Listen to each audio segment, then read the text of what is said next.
HK officiel TV eza black T donc na HK to mona makamebele bo mona ba gag ba dessin animé biso ba vega ou au mona ba gag to za na kati ba pièce moko a danser donc mona ma face oyo bo mona o na HK o bo mona yango bo sepela.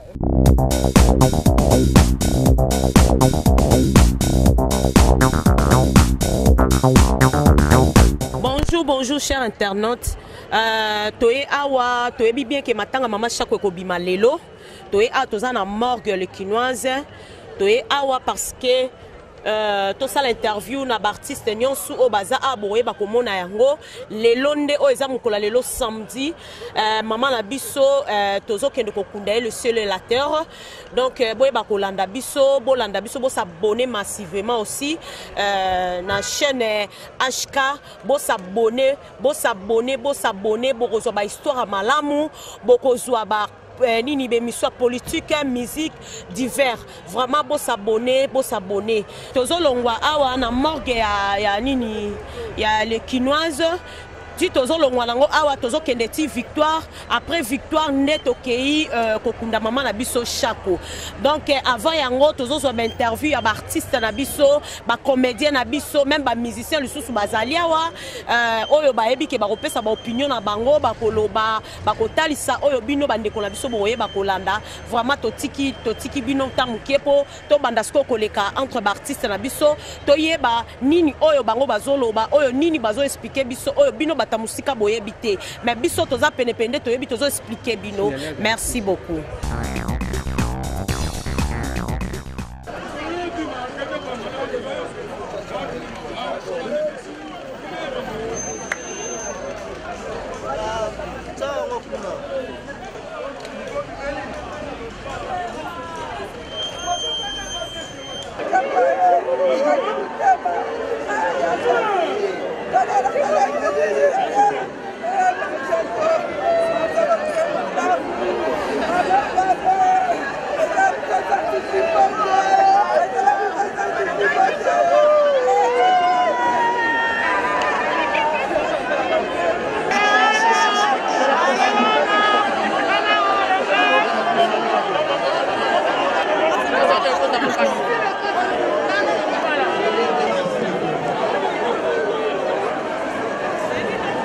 Toujours de ces valeurs qui furent les siennes et dont nous avons été témoins, notamment la justice, l'amour du travail, l'amour du travail bien fait, la solidarité familiale, la détermination, le dévouement, l'abnégation. Voilà donc en quelques lignes ce que nous pouvons retenir de ce qu'elle a été, celle que nous pleurons ce jour et qui était pour chacun, pour d'autres,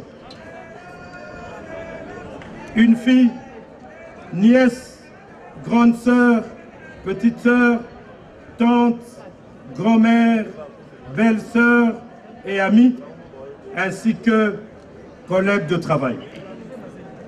Que son âme repose dans la paix du Seigneur en attendant le retour glorieux du Christ, lui dont le Père agit sur nous au travers de ses voies insondables. Pour clore avec ce mot, nous ne pouvons que dire mille merci à Maman Chako et tous ensemble nous disons bravo l'artiste. Maman Taboko Lengai, pour nous accompagner, Abotolinga, quand papa n'a pas banana âge de 5 ans. Alors banati akoli singa tangi singa, si na commune niveau, alors puis ça va conseil n'a dingue pe na zone kota père. Ayo pesa nga conseil sala boy conseil maboko mlaite ko bimarate so ba yebiso bo respecter air ayebi singa susu zalaka poli na makamu nyonso a présenté nga pena bato partout na zalaki pe aolakisa nga pe pa bato artiste belo bayebi ngai alakisi nga pe tina RTNC antenne A tokende barêve batournage bapublicité naota koleka pe na publicité ya moustiquaire alakisi ngai makambo ebele apesi nga conseil na ndenge mpe jour asuka ava kufa nakende otiki na wenze juste pembeni na biso wana tozalaki na ye nauti pa papa espere esangaka nazonga nazongi apres naki otiki na wenze juste pembeni na biso na tike asali bamarché alie mpe na ndenge mpe aotika ngai eloko na kokache kaka mpe baconseil na yapesa nga na ndenge abokoli ngai nasuspendaki ye à partir ya Brazzaville mpo nazalaki directeur artistique et financier ya groupe Mango nakangi na mbongo na ye naye kofutela yango na Kinshasa. Elle était restée là-bas soumise jour ya levé ya suspension na ye napesi ye caché na ye 6 mois après 6 mois après nakangaki na mbongo na punition abi na ngai merci papa oyo ekopesa nga makasi na continuer kosala na ngai. Est-ce que vous là bokokoka kosala eloko oyo mama oyo lelo atiki biso po ete lobi bo mérité ba honneur oyo ye a mérité lelo sans l'ordre sans la discipline na musala na biso kokende liboso eza pasi nalingi oyebisa biso souvenir nini oyo tika nango témoignage nini oyo tika nango okoko yebisa na bandeko na biso. Non, maman chaque pour moi vraiment azaki yaya chaque fois on a kutani na nosa na conseil les semaines avant liwana ye na kutani na ye a conseiller ngai souvenir kitoko maman chaque pas na ngazali il fallait jouer film mon papa Kwedi tellement papa Kwedi si quoi zaki na ba condition pour ça qui moi passé il liboso ya producteur avec si producteur benga modelo donc la papa Kwedi modelo pas comédie pas ça ebelé maman chaque insisté ka benga modelo donc zaki trop ce que modelo au pesa au papa Kwedi fallait appeler ça. Ok, merci beaucoup. Na par rapport à l'organisation nyonso okoki koloba na bisoni. Ça va. Ça va. Merci. Dans le confinement, pas plus de 20 personnes, le président de la République. Biso kutu quand même autorisé biso. Mais to lele na ba endroit mo public télé na ba parler du peuple na ba kamanyola. Voilà to buka malo ba président de la République. Vraiment lilo basuka. To lingana. Tenon la main de la mer. To bimisa art na biso na ghetto. Ah, vraiment, awa to mona na matanga ya biso ya ba artiste mama na biso Chako. To kusani pele na yo po we na kotalisa biso souvenir nini au témoignage nini oza na mpo na mama na biso a Jackie. Merci ya liboso na pesi nano. Merci na oya pesi biso pe ma pona journée lelo. Et puis, il y a des condoléances dans la famille à Maman Chako, famille biologique, et puis la famille artistique, l'Union sur Congo Mobimba. Il y a Jackie, il y a Jackie, Maman Chako, ils ont pris Bisso Moussalo et Bisso, et puis il y a Maman Chako, mais petit frère n'a propre, protocole n'est pas dans Barumbu, protocole est Sikamoko, prévenir dans Barumbu, Badina le Baron, qui est appelé sur la condoléance, la journaliste, l'Union, on va tirer à Bissoté, mais on va tirer à ma BP, on va combattre. Donc, Maman Chako a zoki sina no biso nyonso tu. Malamu to mona ka malamu ata mutu abeli totala ka ke mutu abeli neti muninga na biso na gimayo. Azobela, azomona ka azobela ba kosika bimba imbali mere bimya apo faire ma fité. Oyo wa musu azo ninga to kufa. Ta bina biete to la famille na basi na bana banini. Mais tant on a eu qui pinandi comme Maman Chako wana za ya na ngapenda donc ya Jackie c'est pourquoi on a sala kinze bona rapidité donc ya lali le lobi na lali butu mo na tantine lindo azate moni pe le tazana Turquie na ke Turquie ozonga dans 12 jours donc abaika vie bana azate me yo mo kolo histoire o lobeli la kaka po yango wana donc Maman Chako a souvenir des belé to voyager na e belé moyen tant ya presque à football. Ola la pengana et ko ko pesa to chambre o kuna ngai awa Freddy yaka be ngablo ngablo yaka tola ngana e tola ngana ser na nga passe le tema surtout to zoki mais moto na moto ana ndenge oyo azokeli mpo nayebi ya wana ayedanga trop ser na nga bango na dodoma nga na isoki nga banda olia epa na bango papa bango azalaki pere oyo yanga anolinganga mingi abandi komendi bo mwana yazaka opesanga courage kende na minzoto na 80 nga na kote deja minzoto welawela donc c'est mon dossier propre nayebi famille mobimba A à Z nayebi famille wana nzambe asasali ye moto apesaka azwi esili bo eloko ekamusingaka brusquement kei brusquement depuis lelo 32e jour eumeli mpo na nini ngai nazalaki susu te ntango na ye nasali nzembo ebimi nazalaki na contrat moko na tati fai tokende ya dolizi tokosisa makambo ya mariage ya bafamille moko mama mikael bauta états-unis na mobali na ye babala na kuna nga kasali na kokuta kutu te banzoka na ye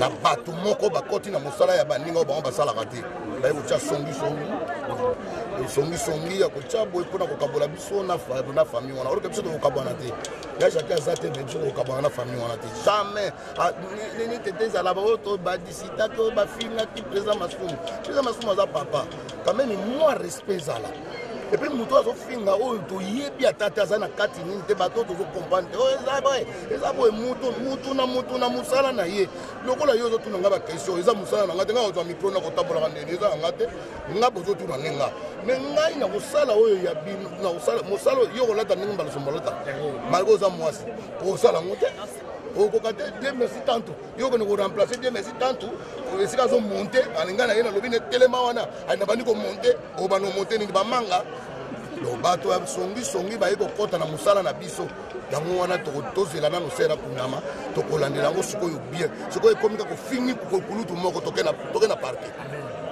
ofingi kaka mutu moko tokeka na parke kabola biso batu na yo ozwaka wapi outa wapi mosusu nga président yo moko président yo bozwe te obima wapi tato ya bimisa yo nani obiso nga soko tuninga mbaloso outa na uti na minzoto wela muta kadranga se père bifalo pe ya sonam muta kadranga se badanga trio da soufa na otangila yo o bino boyebi masolo te muta peut-être ndeko nanga cameraman ya antenne A nani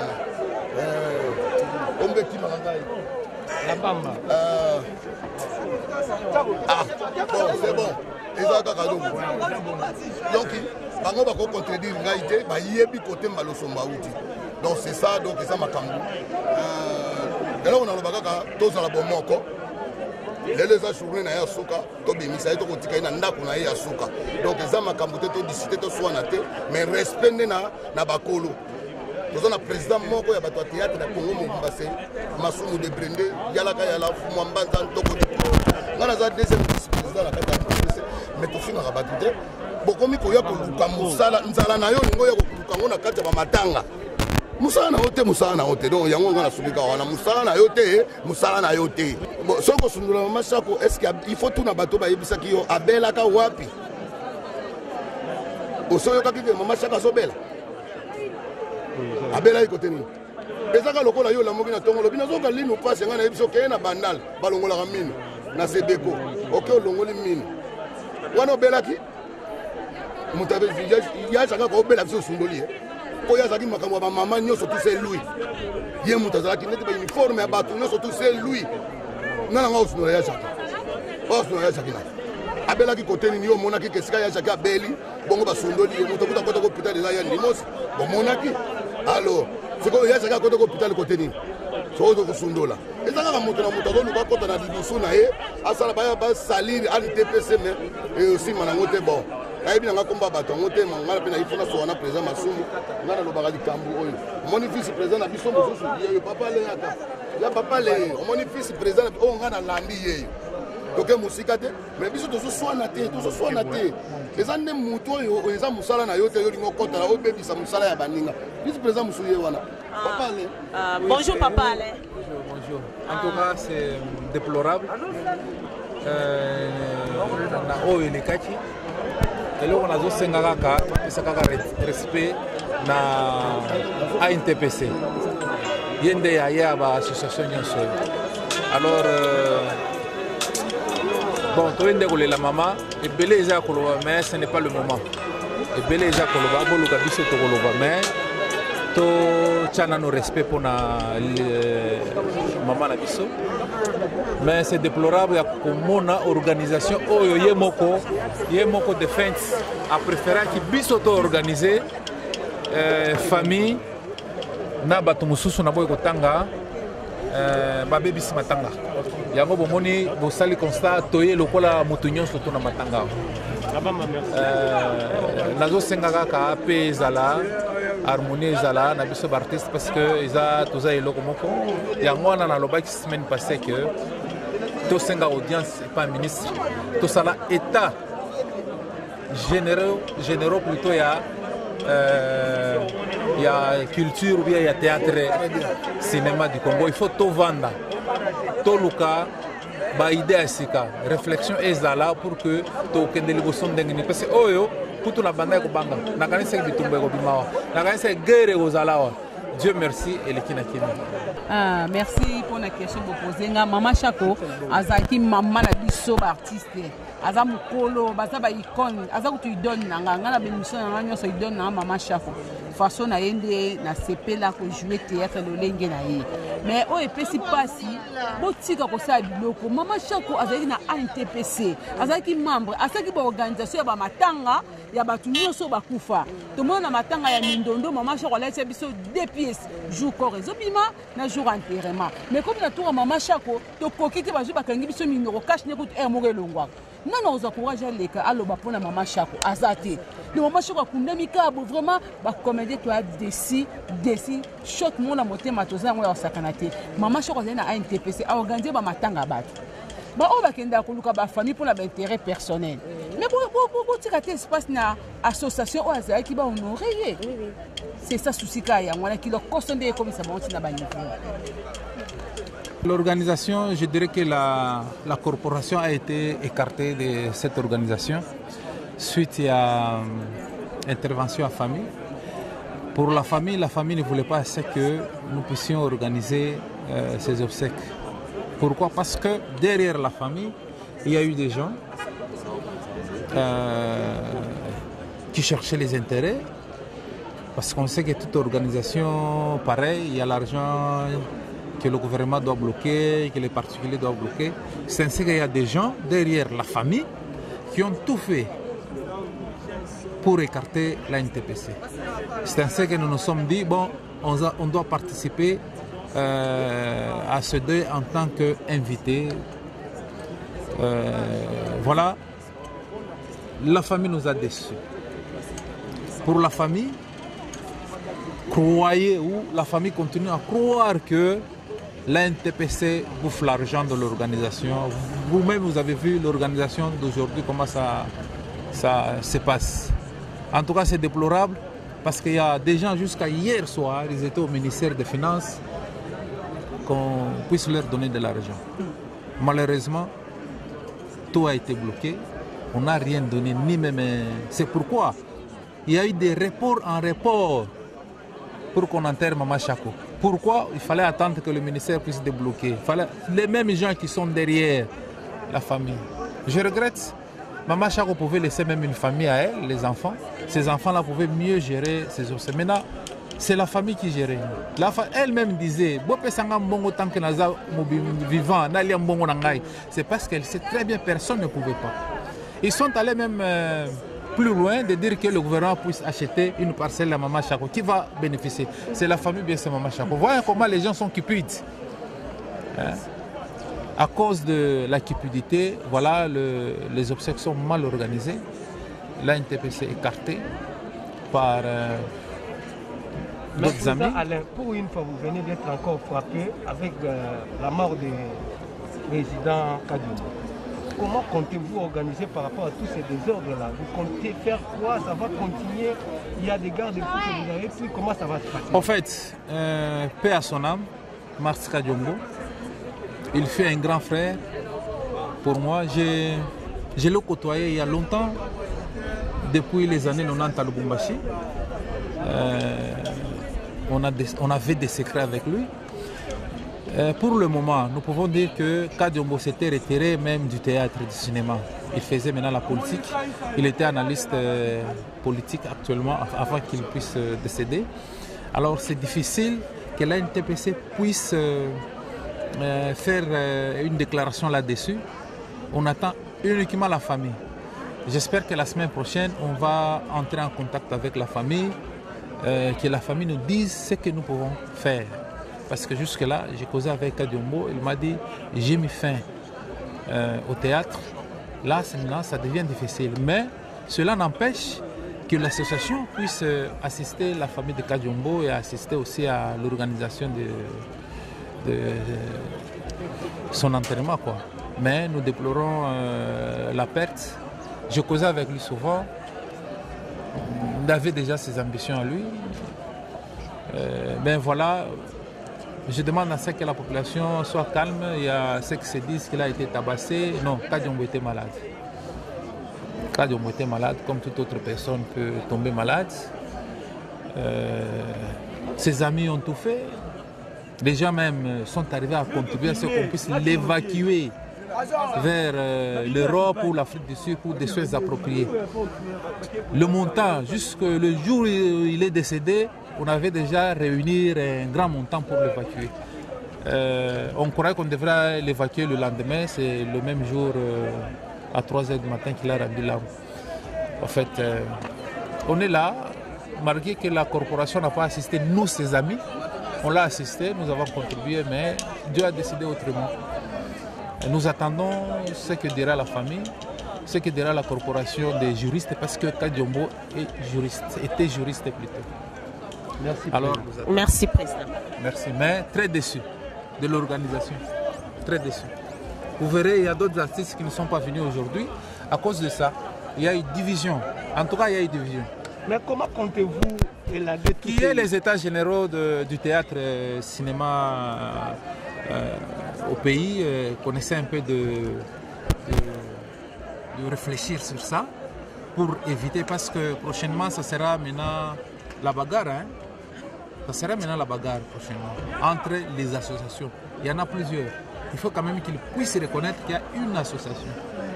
La première. Quand vous dites ça, il y a Tchaka Kong avec l'artiste en danger qui vous accompagne toujours. L'artiste en danger, normalement, assiste les gens avant que le danger arrive. Mais curieusement, moi, je n'arrive pas à comprendre, c'est quand que la personne décède, c'est à ce moment l'artiste en danger se pointe. Non, il doit se pointer avant que la personne puisse décéder. C'est à ce moment-là qu'il doit prendre la personne en charge. Lui-même n'a pas encore compris son association. Quand on dit artiste en danger, il doit fournir les moyens, chercher les moyens de gauche à droite pour soigner la personne. Nous avons le cas de Guy Mario. Nous avons le cas de Guy Mario.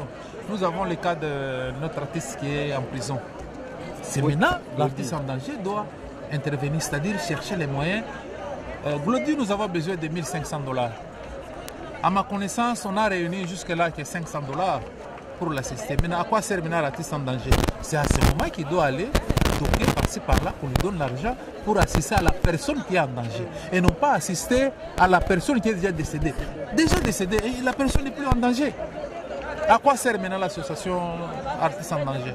C'est quand la personne qui est vivante, c'est à ce moment il faut éviter le pire. Mais lui, il contourne, il attend le pire pour aller aider ce qui est néant, qui ne sert à rien. Voilà, nous déplorons le comportement. Je cause avec lui. Après, je vais prendre rendez-vous avec lui. On a même déjà parlé. On va parler avec lui pour essayer qu'il puisse comprendre que, oui, il a de bonnes idées, mais il doit savoir les orienter comment. Et non pas les orienter là où il y a déjà la dépouille mortelle, pour bien dire, là où il y a des morts. Non, ce n'est pas son rôle. Tu as juste pour opérer témoignage ni oyo maman la biso oyo tikana comme souvenir.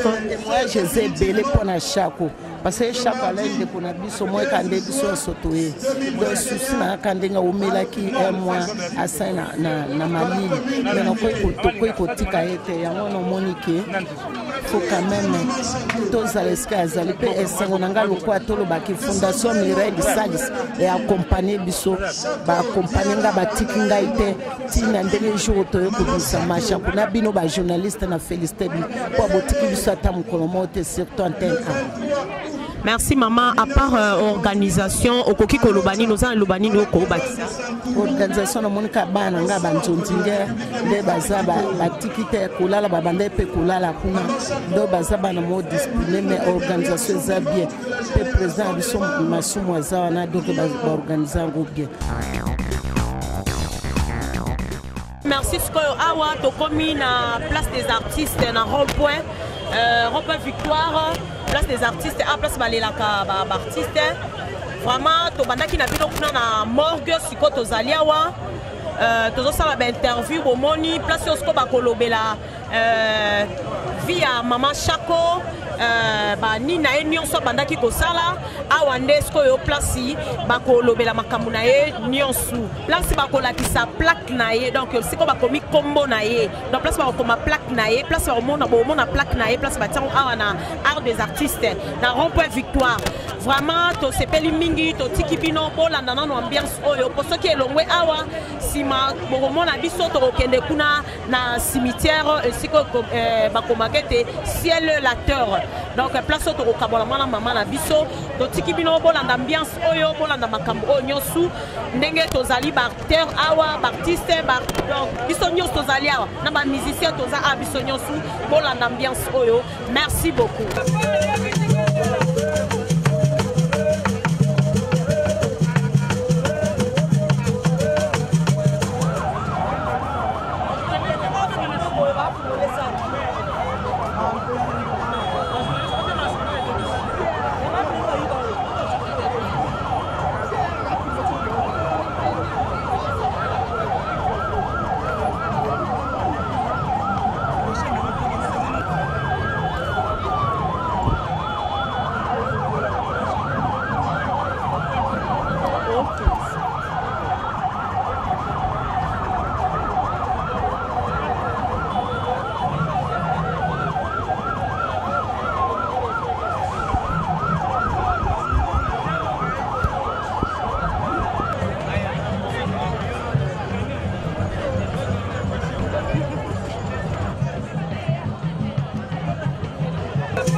Ya moi c'est que la biche espace.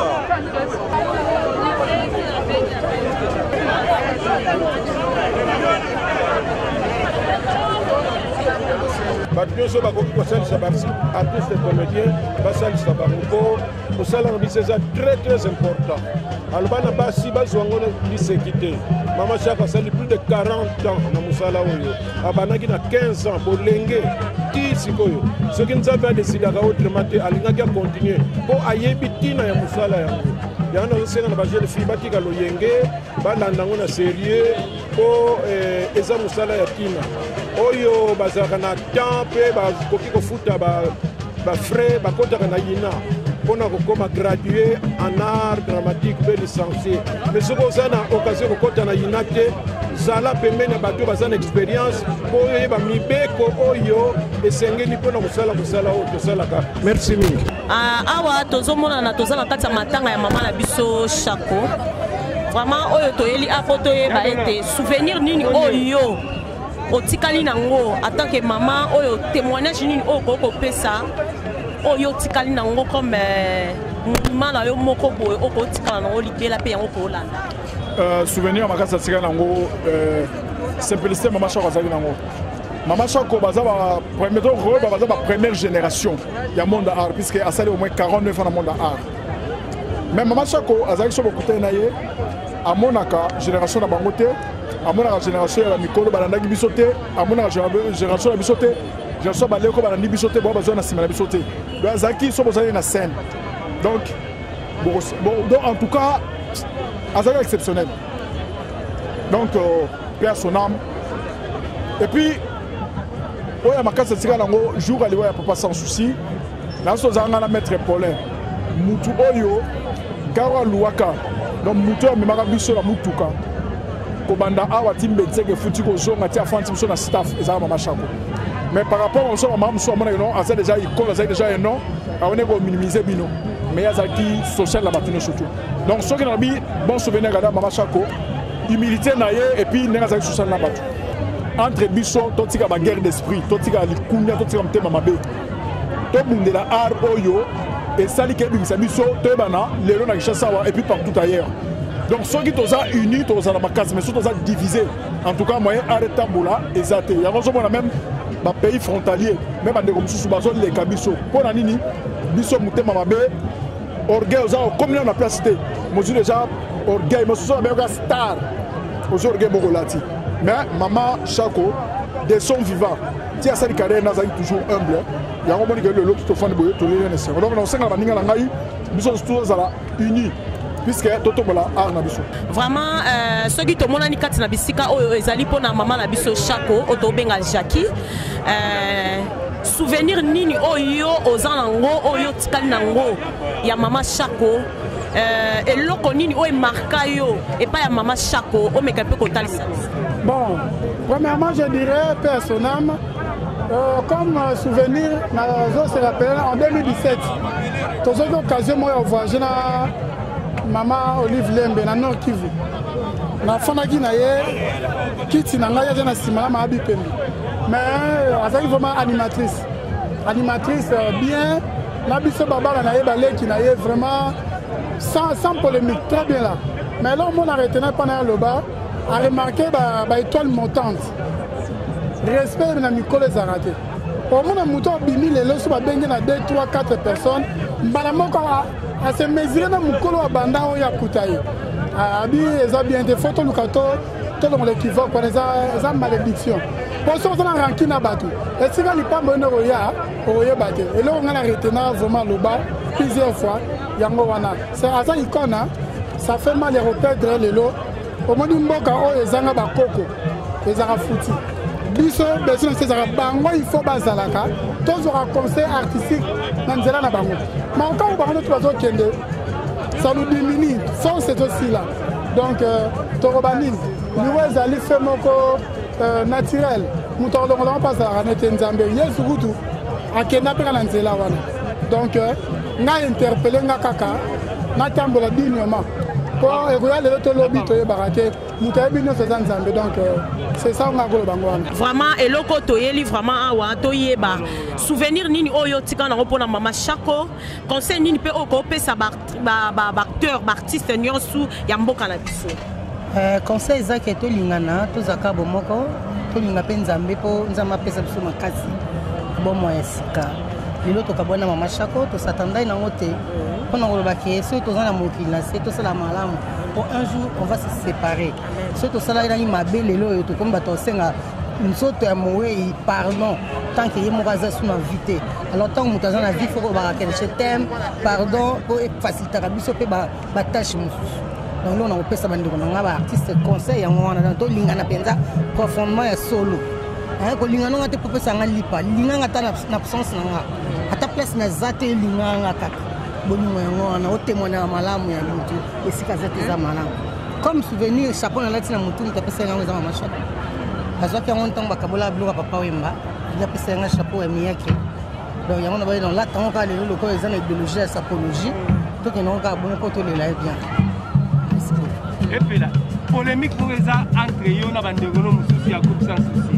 Et naza polémique na mutu te. Encore ça bise zani. Et naza polémique na mutu te. Bon mamne les gars na matanga. En tout cas makamu na yebite.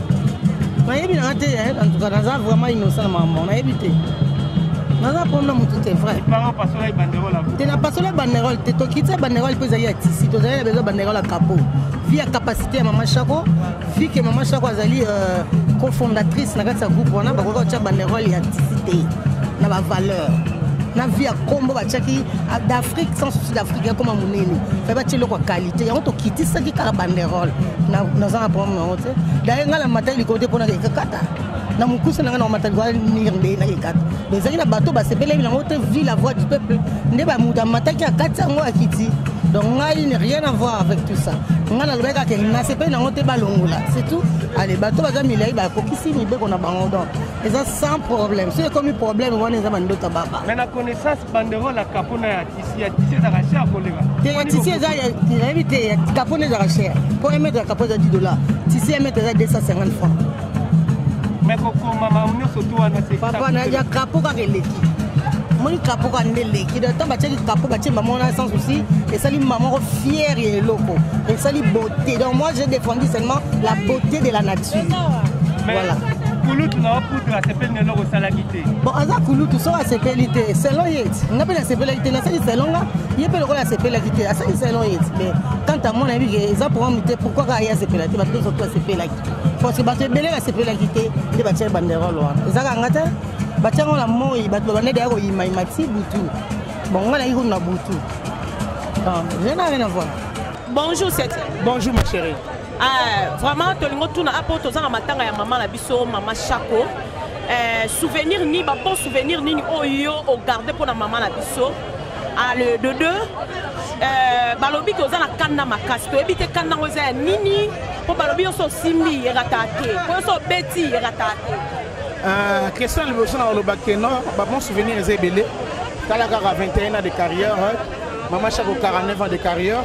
Donc Maman Chako bani musani mwana muke ndenge moko na biso nyonso to bani misala bana mike les deux na baleki mususu baye donc et ça là vraiment fierté aux artistes vous allez trop fier aux un artiste vraiment donc pour perdre Chako vraiment passe dans mon thème na ndima ki te ke Chako ko kufa mais tellement ka kufi donc paix à son âme donc biso bato tikali ka to bande ndenge ya ko tambola paix ya ko banga nzambe donc ya mutu ya ndezaki vraiment yango wana mutu na mibale zali kanda na kozana ngo mwana nzambe za na kanda te mwana nzambe adenosaka de satana si un problème mwana nzambe abimisaka o ezalaki ya kati ya mabe abimisa ngo banda donc voilà nous sommes les enfants de Dieu donc toyebi ndenge ni ko se protéger ndenge nini ya ko tambola lakini po nzambe na biso ayeba ko protéger biso donc voilà on sait ni no pesa na ba artiste nyonso ya mboka na biso on sait na pesa na ba artiste na biso nyonso ya RDC partout dans le monde bolingo kaka tous à la uni tous à la suite quel que soit ba problème ba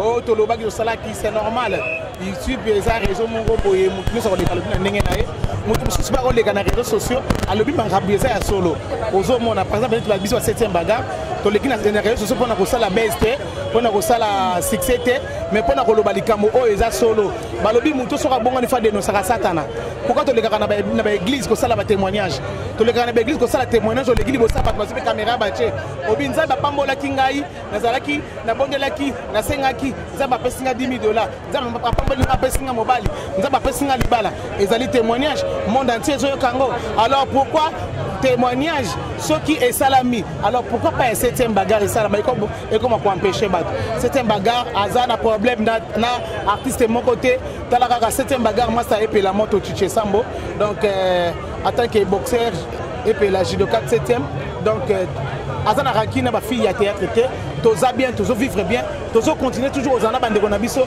batika la kolukela 7e bagarre problème pe rancune na bande kona ye wana baza bande kona ngai c'est normal bande ko so mon ke moi eloko mo be salami il faut basilika mais 7e bagarre atangi koma mutu te alobi koma mutu te alobi oya ye o ezake sanangage que lui-même moi-même pardon donc voilà eloko na ngalo bayango wana problème en ce qu'on va looker les années na lobby bongo parce que na moni ba interview mingi salami batunga mituna na yango na lobby ke no système bakar yo soke bongwani pourquoi makamuna yo okolo bango en cachette te yango na bike makamu soki muta bongwani adeno saka satana to mona nganga soka tiki nganga alega na télévision azolo bake ngana zalaka magicien nazalaka marabout nazalaka bo patati patata alors pourquoi pas cette bagarre bongwani cette bagarre et ezang sa batu kimia c'est bolingi ka cette bagarre na vie wana eloko na zoka paska yango wana donc bande konanga bo teninga rigueur te je suis votre sœur je suis votre ami moninga na bino camarade na bino donc bamoni ke na laisser bango na le mabe pona bango en tout cas na tanga ko ba muté je vous aime tous donc tous à la bon mon corps pona nga le contraire ndeko ndeko na nga nasepelami na ndeko na nga ICR de la paix maman pasteur na pesi mbote maman pasteur aye koluka nga lobi 7e bagarre vraiment félicitations osé atteindre un star au télémé au lobby na population lobby que non au tiki vibo tout le monde a rencontré au monde a rencontré papa na nani comme nani papa na quel papa na suki cardéché suki nani au monde a lobby na population la commune PD a comme on a commencé à ngabo mais souvent nous les africains na lobby na témoigner ma béo ngana salaki parce que pele ngana bon wana te bolinga ngana sa na vie wana et le ko sala nga passe ya mo wana na lobby ya batu te na lobby ya ngai moko vie ya nga eke noko lese bino loko na soka passe nde yango wana oyo nga nazo lela nde na motema na nga vie na ngai na lingi na bongo wana bino mandeko na nga boboyi nga na bongo wana ah de bono se platine bono zo ngasino musala te pona musala bono zo ngaste pona vie wana pona nena bono tambola mabe doko na tiki vie na bomo nteka bomo zo ngana misala na komo ko travailler bino na longo quelque part na soka passe bono ma miso ekitanga na kata motema même mobile na nga lobi ah bolingani te bango balinga yo zala kaka na vie wana vraiment na lingi bino mingi boto kitanga ma miso nazoka pasi boyebi te naza na bana naza parent soki natiki masumu natiki na bino pourkui natikeli yango nasengi bino bolimbisi nakita mai ya miso na nga te naleli mpo nayoki pasi bolimbisa nga vraiment soki nalobi mabe mpo na bino nalobi mabe mpo na te nataki koma moto te nalobi oyo ya ngai merci beaucoup